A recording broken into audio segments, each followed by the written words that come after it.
마가복음 11장 12절에서 25절 말씀 제가 읽겠습니다. 이튿날 그들이 베다니에서 나왔을 때에 예수께서 시장하신지라 멀리서 잎사귀 있는 한 무화과 나무를 보시고 혹 그 나무에 무엇이 있을까 하여 가셨더니 가서 보신즉 잎사귀 외에 아무것도 없더라.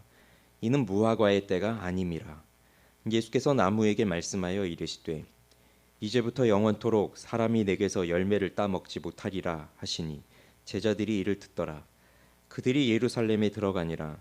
예수께서 성전에 들어가사 성전 안에서 매매하는 자들을 내쫓으시며 돈 바꾸는 자들의 상과 비둘기 파는 자들의 의자를 둘러 엎으시며 아무나 물건을 가지고 성전 안으로 지나다님을 허락하지 아니하시고 이에 가르쳐 이르시되 기록된 바 내 집은 만민이 기도하는 집이라 칭함을 받으리라고 하지 아니하였느냐. 너희는 강도의 소굴을 만들었도다 하시매 대제사장들과 서기관들이 듣고 예수를 어떻게 죽일까 하고 꾀하니 이는 무리가 다 그의 교훈을 놀랍게 여김으로 그를 두려워함일러라. 그리고 날이 저물매 그들이 성 밖으로 나가더라. 그들이 아침에 지나갈 때에 무화과 나무가 뿌리째 마른 것을 보고 베드로가 생각이 나서 여짜오되 랍비여 보소서 저주하신 무화과 나무가 말랐나이다. 예수께서 그들에게 대답하여 이르시되 하나님을 믿으라. 내가 진실로 너희에게 이르노니 누구든지 이 산더러 들리어 바다에 던져지라 하며 그 말하는 것이 이루어질 줄 믿고 마음에 의심하지 아니하면 그대로 되리라. 그러므로 내가 너희에게 말하노니 무엇이든지 기도하고 구하는 것은 받은 줄로 믿으라. 그리하면 너희에게 그대로 되리라.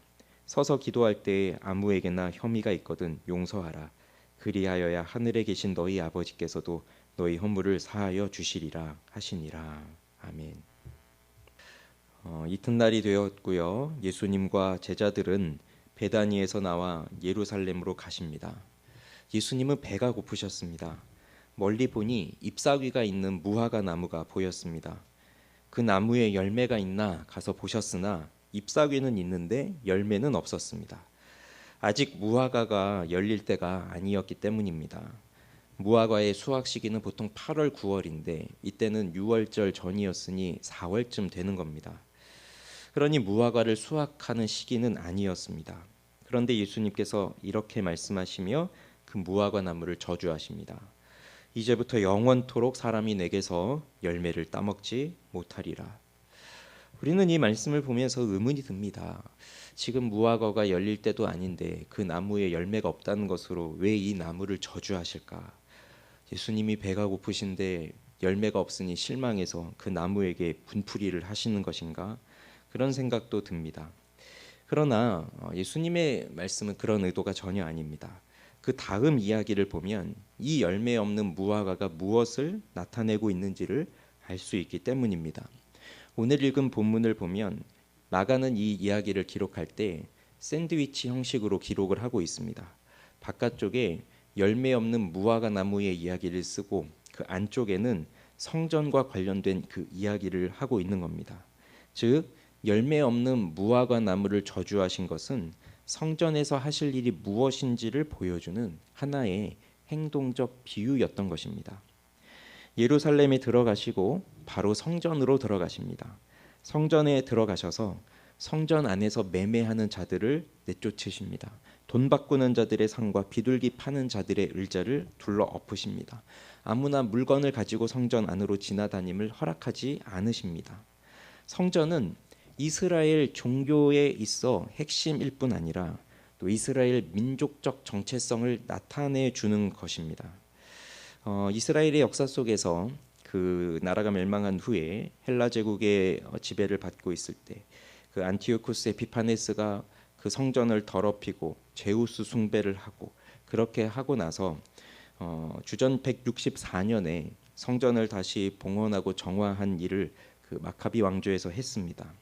그러면서 매년 12월이면 그 수전절에서 이것을 기념하고 그러면서 이스라엘에게 있어서 성전이라고 하는 것은 종교적으로도 굉장히 큰 상징을 갖는 건물이고 또 민족적으로도 보았을 때 애국주의적 그 상징으로도 나타내는 곳이었습니다.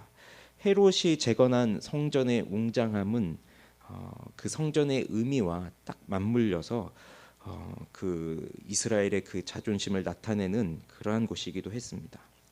본래 성전이 하는 기능은 하나님께 희생 제사를 드리는 곳이었습니다. 그런데 예루살렘 밖에서 오는 사람들이 하나님 앞에 제물을 드리기 위해서 그 짐승을 가지고 오는데 그 먼 길을 오다 보면 그 짐승이 제물로 드리기에 적합하지 않도록 상하기도 하고 그런 일들이 이제 일어납니다. 그래서 사람들은 시간마다 제사를 드리기 위해 몰려오고 그러면서 공식 동전으로 환전을 하고 그런 다음 그 희생 제물을 드리기에 합당한 최상급의 제물을 사서 그래서 하나님 앞에 제물을 드렸던 것입니다. 그러면서 이 희생 제사와 또 그로 인한 성전의 존재가 이 환전 그리고 제물을 파는 일 이런 것으로 유지가 되고 있었습니다. 그런데 예수님께서 성전에 들어가셔서 이것을 뒤엎으신 것입니다. 이것은 단순히 성전에서 돈을 거래하고 재물을 장사하고 그런 것 때문만은 아니었습니다. 주님께서 이렇게 말씀하십니다. 17절에 보니 이에 가르쳐 이르시되 기록된 바 내 집은 만민이 기도하는 집이라 칭함을 받으리라고 하지 아니하였느냐 너희는 강도의 소굴을 만들었도다. 이것은 이사야 56장과 예레미야 7장에 나오는 말씀입니다. 솔로몬이 성전을 지어 바칠 때 솔로몬은 이렇게 하나님 앞에 기도합니다. 하나님이 참으로 땅에 거하시리이까 하늘과 하늘들의 하늘이라도 주를 용납하지 못하겠거든 하물며 내가 건축한 이 성전이오리이까. 하나님이 어떻게 그 성전 안에만 머무실 수가 있겠습니까? 하나님은 그 어디에도 안 계신 곳이 없습니다. 그러나 하나님께서는 이스라엘 백성들에게 이 성전을 통해서 임재하시겠다. 또 이 성전을 통해서 이스라엘에게 복을 주시겠다. 그렇게 약속을 하시고 그 성전은 하나님이 거하시는 그 임재의 상징적 장소가 되었습니다. 그렇다고 하여서 이스라엘 백성들이 이 성전을 너무나 당연한 것으로 여기고 이 성전을 자신들의 복의 도구로 삼고 이 성전을 자신들의 죄를 변명하기 위한 그러한 도구로 사용한다면 하나님은 이 성전도 허물어지는 심판을 베푸실 것입니다. 그리고 그것을 그 역사 속에서 이루셨죠. 이스라엘 백성들은 그것을 기억해야 했습니다. 그러나 만민이 기도하는 집이 강도의 소굴로 바뀌어버렸습니다. 예수님 당시에 강도라고 하는 말은 혁명가를 가리키는 말이기도 했습니다. 자신들이 가지고 있는 민족적 이상을 이루기 위해서 얼마든지 폭력적인 일도 마다하지 않는 그런 사람들을 가리키는 말이기도 했습니다. 그러니 성전을 통하여서 자신들의 정치적 세력을 넓히고 또 종교적 세력을 넓히고 이러한 사람들도 그 당시에 많았던 것입니다.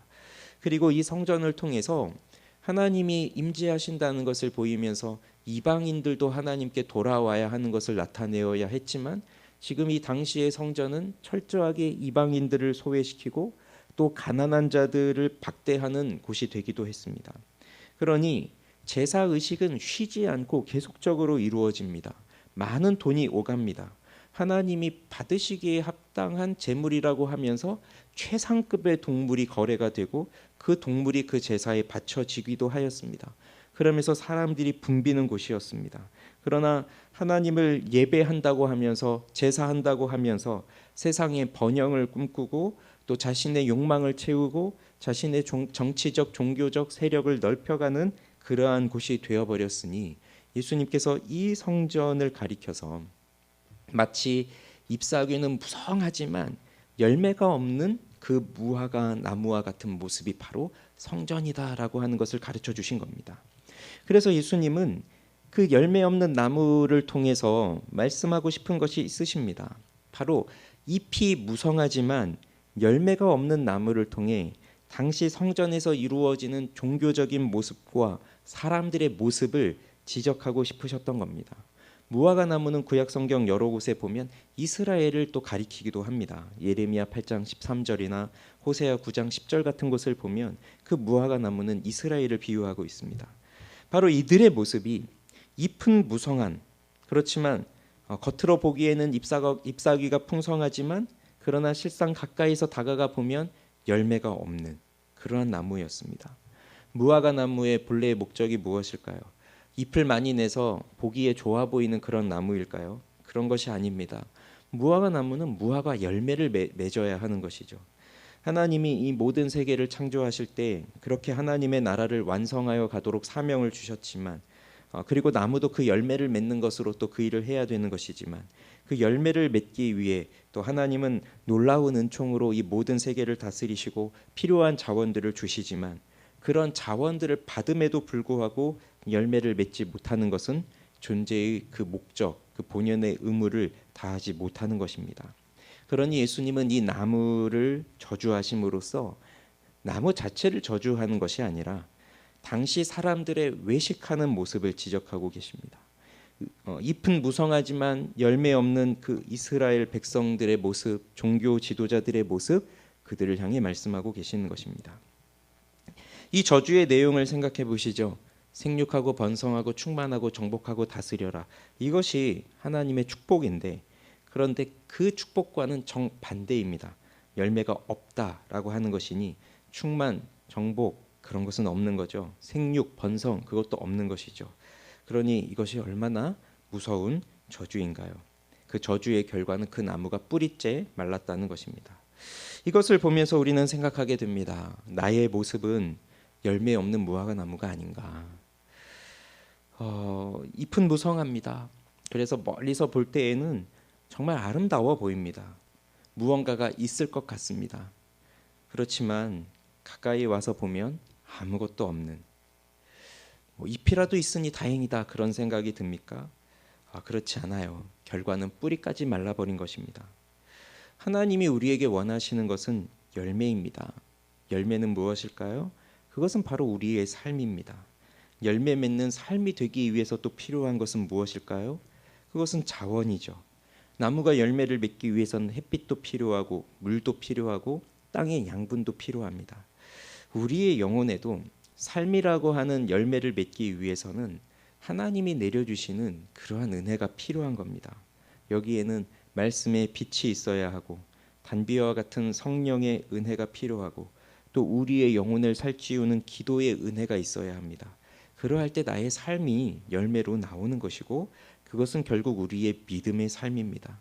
열매는 곧 선행으로 나옵니다. 말씀에 순종하는 것이 곧 선행의 삶입니다. 하나님의 말씀을 알고 있습니까? 그렇다면 순종하는 삶이어야 하고, 그런데 순종을 하지 못하고 있나요? 그러면 말씀의 뜻을 구하여야 합니다. 말씀을 아는 지식이 없이 순종하는 것은 헛된 행위이고, 순종이 없는 말씀을 아는 지식은 그저 자기 자랑에 불과한 것입니다. 우리의 모습이 이렇게 겉에서 볼 때에는 잎사귀가 풍성한 나무 같지만, 그러나 예수님이 내가 배가 고프다, 너를 통해서 무엇인가를 좀 보아야 되겠다라고 해서 가까이 오셨는데 아무것도 없는, 열매가 없는 그러한 모습이면 안 되지 않겠습니까? 그런데 우리의 모습이 이러할 때가 너무나 많습니다. 예배는 나오지만 마음을 다하지 못하는 경우들, 또 무언가는 열심히 섬기고 있지만 열매는 없는 그러한 모습들, 그러한 것이 많습니다. 그래서 우리는 오늘도 하나님께 이 은혜를 간절히 구하는 수밖에 없습니다. 또 하나는 이 뿌리까지 말라버린 무화과 나무를 보면서 베드로가 물었습니다. 그러면서 예수님께서 주시는 말씀은 믿음으로 구하라 라고 하는 말씀입니다. 내가 진실로 너희에게 이르노니 누구든지 이 산더러 들리어 바다에 던져지라 하며 그 말하는 것이 이루어질 줄 믿고 마음에 의심하지 아니하면 그대로 되리라, 이렇게 말씀하셨어요. 여기 말하는 산은 분명 그 성전이 있는 그 산을 가리킬 것이다. 많은 주석가들은 또 학자들은 그렇게 생각을 합니다. 이제 이 성전은 더 이상 눈에 보이는 성전으로서의 역할, 그 외적인 역할, 그 제사를 드리는 그러한 역할, 이제 이것은 하지 않아도 된다. 진짜 성전이신 예수께서 오셔서 친히 자신이 희생 제사를 그 십자가에서 완성하시고 다 이루셨기 때문에 이제 더 이상 그 제사는 이 성전에서 드려지지 않아도 된다. 그것을 말씀하시는 것이고, 또 기도의 집이어야 하지만 강도의 소굴이 되어버린 이 형식적 성전은 이제 사라져버린다.